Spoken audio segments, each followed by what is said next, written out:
Bonjour à toutes et à tous, aujourd'hui on se retrouve pour une nouvelle vidéo, assez courte celle-là, mais c'est pour parler un petit peu des petits soucis d'autonomie des voitures électriques, à savoir, voilà le petit débat, ou plutôt le gros débat qu'il y a avec cette histoire des 1000 km d'autonomie en disant que voilà, pour les pros électriques on va dire que oui, c'est absolument débile, il n'y en a absolument pas besoin, et des personnes qui sont encore en train de penser en mode thermique, qui disent que, bah voilà, avoir 300 km d'autonomie ou 400, c'est complètement nul. Moi, je peux faire 1000 km d'autonomie avec ma voiture. Donc, dans les deux cas, les deux ont raison, les deux ont tort. Voilà, on va le faire plus rapidement.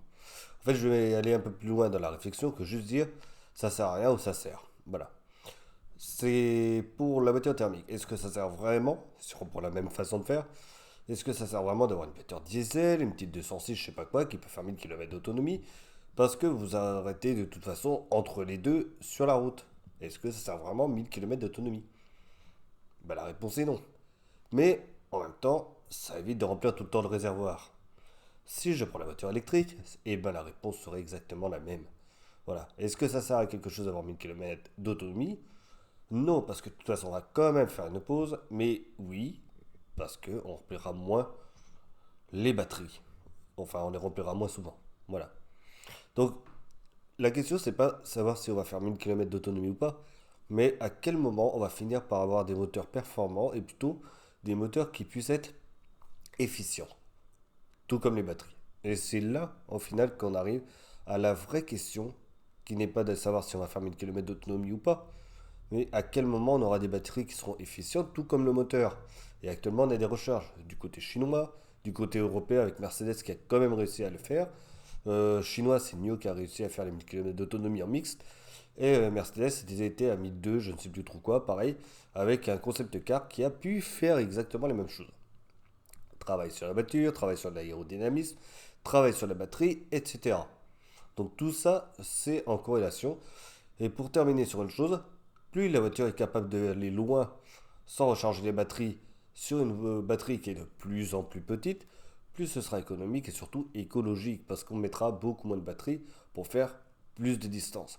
Donc à la question, moi je dirais si il faut que les voitures actuellement dans les recharges fassent 1000 km d'autonomie pour que plus tard on ait des voitures qui soient aussi efficaces qu'une petite Peugeot 206 qui peut, elle, en diesel, faire 1000 km d'autonomie. Je le dis parce que j'en ai une 206 diesel et j'ai fait 1200 km d'autonomie sur un seul plein et réellement en mixte. Voilà. Aujourd'hui, la voiture électrique ne le peut pas, tout du moins ce qui est sorti dans le marché. Mais je pense que si on continue à faire des recherches, dans ce sens-là, en ayant 1000 km d'autonomie, on arrivera finalement à faire quelque chose de très bien et des voitures qui tout le public, et pas juste des personnes qui roulent en électrique, mais bien tout le public, mon père compris, puisse acheter une voiture électrique pour l'utiliser comme une voiture classique. Et non une voiture électrique, mais classique. Et c'est ce qu'on aurait toujours connu depuis l'avènement de moteur thermique jusqu'à aujourd'hui, et avec l'efficacité qu'a le moteur thermique à aller très loin sur un seul plein. En plus, ça recharge très vite.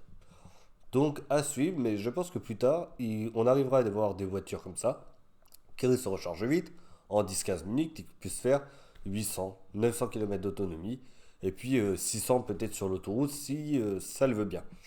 Tout ça en ayant des petites batteries, évidemment, de 60 kWh. Et là, on serait sur quelque chose qui serait évidemment plus cohérent au niveau écologie et au niveau de la planète. Voilà.